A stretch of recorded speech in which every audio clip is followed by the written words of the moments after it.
Bonjour à tous, nouvelle vidéo donc sur les lois normales, la suite donc de la vidéo précédente que je vous conseille d'ailleurs d'aller revoir pour vous remettre bien à l'esprit ce que nous avions vu la dernière fois, car je vais réutiliser bien évidemment différents résultats. Alors, pour autant, je vais essayer d'avancer vraiment très lentement et je vais vous expliquer un petit peu ce que j'attends de vous de l'autre côté. Alors, ce que je vais faire ici, c'est que je vais faire un parallèle entre les lois binomiales, dont nous avons déjà parlé, et les lois normales, ici, générales. Alors, nous allons apprendre à centrer et réduire une loi binomiale. Alors, qu'est-ce que ça veut dire? Eh bien, nous le verrons à travers ici une activité que vous pouvez déjà retrouver dans votre livre, page 205. Alors, si vous n'avez pas ici votre livre, pour une raison ou pour une autre, je vais vous envoyer donc ce document que vous avez ici sous les yeux, que je fais défiler tout doucement. Alors c'est une activité très longue, comme vous pouvez le voir, et nous allons la faire étape par étape. Je vous demande donc dans un premier temps de lire l'énoncé. Alors, ne vous inquiétez pas, il est normal de ne pas tout comprendre à la première lecture, je dirais même des fois loin de là, parce qu'il y a tout un tas de notions que vous avez peut-être oubliées, et puis surtout, c'est assez ardu et assez complexe techniquement, on se perd à un moment donné dans la lecture, et on se demande bien où est-ce qu'on veut en venir. Rassurez-vous, je suis là normalement pour vous permettre de comprendre chacune des étapes, et au final, vous, d'en faire une synthèse et d'essayer de retenir un maximum de choses. Alors, donc, comment procéder de votre côté? Bien lire l'activité et ensuite prendre les questions une par une et de faire défiler la vidéo ici en utilisant la touche pause et en vous arrêtant chaque fois en faisant le calcul. Voilà. Donc je vais commencer. J'espère que vous avez donc lu le texte en entier et on va reprendre ce texte point par point. Donc on nous parle tout au début de l'intérêt de l'activité, on retrouve le nom de ici Gauss, de Bernoulli, donc la loi normale, d'autres mathématiciens apparaissent, très célèbres, Stirling, Moivre, Laplace, etc. Eh bien, donc le parallèle entre Bernoulli, donc les lois binomiales et les lois normales, Gauss, on le voit bien ici dans ce texte de présentation, on le voit bien apparaître. Alors, quel est l'intérêt? Eh bien, on vous dit que, en fait, Bernoulli, à un moment donné, dit c'est bien beau, mes coefficients, là, ils sont sympathiques, mais le problème, c'est que quand je commence à atteindre des nombres importants, si je commence à faire des modélisations, non pas sur 3, 4, 5, 10, 20, ici, personnes, mais si je commence à faire sur 100, 200, 500, 1000, 10 000 personnes, comment je fais pour calculer mes coefficients? Et là, ça devient très problématique, parce que ce calcul est très compliqué pour l'époque. Et donc, il se pose la question de savoir comment on pourrait faire. Et donc, c'est bien plus tard que Gauss et Laplace lui apportent ici la solution. Nous, on l'a vu dans l'activité précédente, puisqu'on a vu que le diagramme que vous avez sous les yeux ici, d'une loi binomiale, est en forme de cloche, exactement la même forme que la fonction de Gauss, qui, elle, par contre, est en lien avec une loi continue.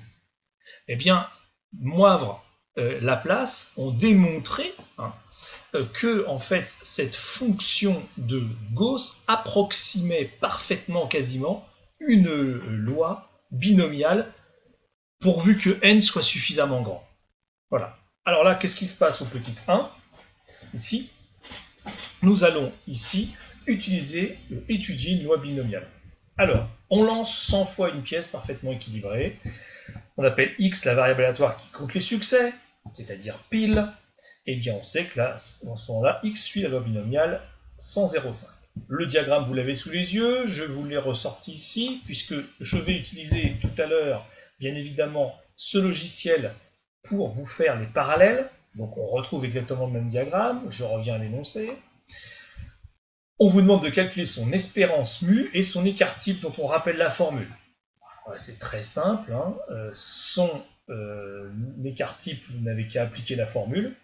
Quant à son espérance, je rappelle que l'espérance d'une loi binomiale, c'est n fois p, ici n fois p, c'est-à-dire ici 100 fois 0,5, nous obtenons 50. Quant à son écart type, c'est la racine carrée de n, donc 100 fois 0,5, c'est-à-dire P, et 1 moins P, c'est aussi 0,5. Et bien tout cela, ça fait 100 fois 0,25, c'est-à-dire racine de 25, et racine de 25, ça fait 5. Voilà. Donc la première question, elle est terminée. Ce n'était pas la plus difficile. Alors, c'est là où on aborde une question beaucoup plus technique. La question 2 va traiter justement de, ici, du centrage, d'accord, et de la réduction d'une loi binomiale. Voilà, c'est ça, centrer et réduire. Alors, je m'explique. Grand Z, pourquoi on dit que grand Z est centrée réduite? Eh bien, on prend la loi binomiale, la variable aléatoire, pardon, x qui suit la loi binomiale, on va la centrer, c'est-à-dire qu'on va retirer à chacune des valeurs mu, c'est-à-dire ici 50. Regardez ce qui se passe. Si je prends mon diagramme en barre et que je retire 50 à chacune des valeurs, que va faire ici ma cloche, là, ici? Eh bien, chacune des barres va être reculée de 50. Donc effectivement, si vous regardez bien, je vais avoir ici un décalage de ma cloche. Toutes mes valeurs vont être ici décalées de 50 vers la gauche. Donc bien comprendre que ça, c'est un centrage. Alors pourquoi parle-t-on après de réduction? La réduction concerne la division par sigma. Alors, on va en reparler un petit peu plus tard. Pourquoi on appelle ça une réduction? En tout cas, on voit bien que c'est une division déjà. Alors, première chose, montrer que P de x égale mu est égal à P de z égale 0. Alors pareil, là, ça a l'air compliqué au prime abord, mais en fait c'est tout simple. P de x égale mu, j'y vais. Ici, P de x égale mu, bah si x égale mu, alors, c'est-à-dire ici, je le rappelle, hein, mu c'est 50, que vaut z? Eh bien, si x égale mu, z vaut, eh bien, mu moins mu, bah 0, divisé par sigma. Bon, on s'en fout, le sigma. 0 divisé n'importe quoi, ça fait 0. Donc si x égale mu, 50 ici, dans ce cas-là, mais dans le cas général, hein, si vous remplacez donc x par mu dans z, ça fait donc 0 au numérateur, et donc à ce moment-là, z vaut 0. Donc, calculer la probabilité que x soit égal à mu, ça revient à calculer la probabilité que z soit égal à 0. Voilà. Peu importe le résultat de cette probabilité, on s'en fout. Hein. C'est juste de dire que ces deux probas sont absolument égales. Voilà. C'est juste ça qui était demandé. C'est tout. Alors maintenant, petite technique, entrer les valeurs de x de 0 à 100 en liste 1 de la calculatrice, puis celle de z en liste 2. En fait, on va faire une comparaison entre ici le diagramme en barre de x, que vous avez ici, et le diagramme en barre de la, ici, variable aléatoire, centrée réduite, qui est associée à x. Voilà, c'est très important, c'est ça que nous avons essayé de faire très attentivement. Alors, prenons la calculatrice, hein, ici, que je vais ici vous sortir. Voilà. Donc, il est fort probable que vos listes ne soient pas vidées. Alors, nous avons besoin de plusieurs listes. Donc, nous allons ici déjà vider nos listes. Alors, on ne fait pas n'importe quoi, n'oubliez pas. Donc, stat. Et nous allons utiliser efface liste. Donc, 4, efface liste. Donc, les listes L1, virgule, donc on ne met pas en seconde, L2, virgule, seconde, L3. Je pense qu'avec ça, on devrait être bon. Entrée. Voilà. Donc je retourne dans Stat, et petite 1, j'affiche mes listes, hein, modifier, j'affiche mes listes. Alors, qu'est-ce qu'on me demande? On me demande de rentrer dans la liste L1 toutes les valeurs possibles de ma variable aléatoire grand X. Or, je rappelle que grand X compte les succès lorsque je fais 100 expériences. Donc, je peux avoir de 0 à 100 succès. Donc, dans L1, je dois rentrer une suite de nombres de 0 à 100. Alors, vous allez me dire, monsieur, je ne vais quand même pas faire ça à la main. Je suis bien d'accord avec vous. Dans une liste, on peut rentrer ici une suite.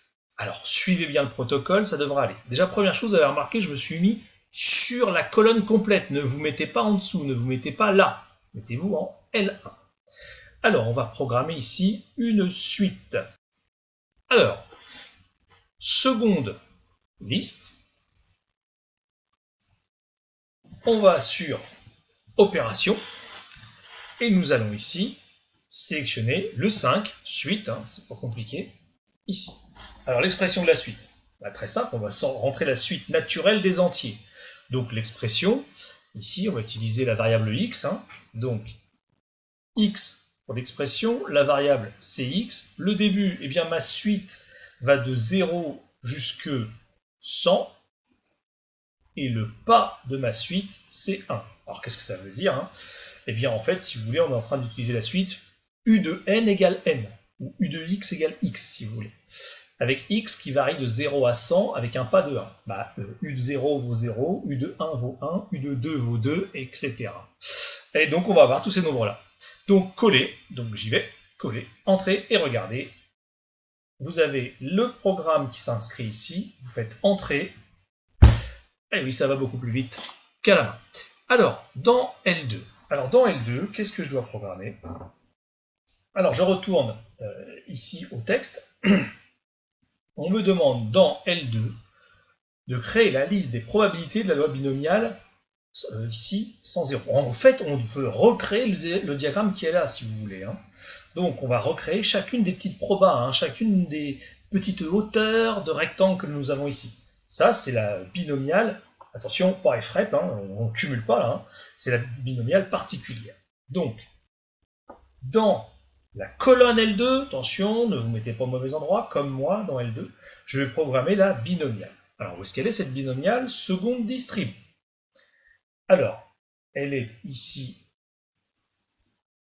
en A, binomiale, ici fréquence particulière, d'accord, de distribution particulière, entrée, nombre d'essais, je rappelle que nous avons 100 ici. Alors, valeur de la proba, je rappelle que c'est une pièce, donc équilibrée, 0,5, valeur de x. Alors c'est l'accès subtil, la valeur de x, c'est ici L1, c'est-à-dire ce qu'il y a dans la liste 1 juste à côté. Et je colle. Entrée. Ah, ça met du temps. Hein. Et voilà, c'est terminé. Alors, la suite de l'exercice, on vous demande ensuite, créer la liste, c'est fait. Alors, puis celle de Z en liste 2 et créer la liste des probabilités de... Ah, ici j'ai inversé, j'ai mis Z en liste... je vais mettre Z en liste 3, c'est pas grave. Donc, dans la liste 3 ici, nous allons mettre, nous, Z. C'est-à-dire, nous allons mettre ici x moins mu sigma. Alors, dans la liste 3, donc n'oubliez pas, hein, j'ai inversé les deux listes. Je vous avais demandé de mettre en L2 Z et dans L3 de mettre celle-là. Ça change strictement rien. Donc dans L3, je vais mettre Z. Alors Z, c'est x moins mu divisé par sigma. Ben, je vais exactement écrire ça. Dans Z, donc dans L3, c'est x, donc parenthèse, x, c'est-à-dire L1, moins mu. Alors moins, bah, mu c'est quoi? Bah oui, on l'a calculé tout à l'heure, c'est 50, moins 50. Divisé par sigma. Sigma, on l'a calculé tout à l'heure, c'est 5. Voilà, c'est tout. Entrée. Voilà, vous avez tout le monde. C'est fini. Voilà, ici, pour votre troisième liste. Alors, je reviens maintenant au texte. Alors, je vais faire attention, parce que comme j'ai fait une inversion. Représenter le nuage de points représentant la loi de Z. Alors, Z, c'est à partir de L2 et L3. Oui, mais il va falloir que j'inverse l'ordre. Dans la fenêtre moins 10,10 en abscisse et 0,05 en ordonnée. Très bien. Donc en fait, hein, ça ne m'intéresse pas la liste L1, vous comprenez? L1, j'ai déjà hein, le diagramme, il est là. Hein.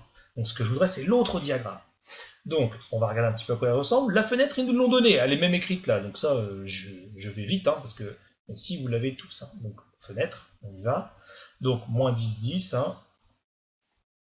Voilà, avec un pas de 1, semble-t-il, 0,05, très bien. Bon, on va y aller comme ça. Et donc, ici,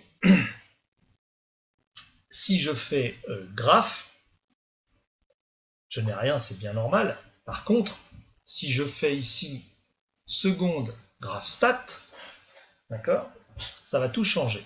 Donc, dans le 1, je choisis graphe 1. Hein. Alors, afficher, bien sûr, type de graphique, eh bien, oh là, je suis un petit peu trop loin, en diagramme. Alors, attention, pas d'erreur. Donc, xlist, ce sera L3. Je suis désolé. Donc seconde L3.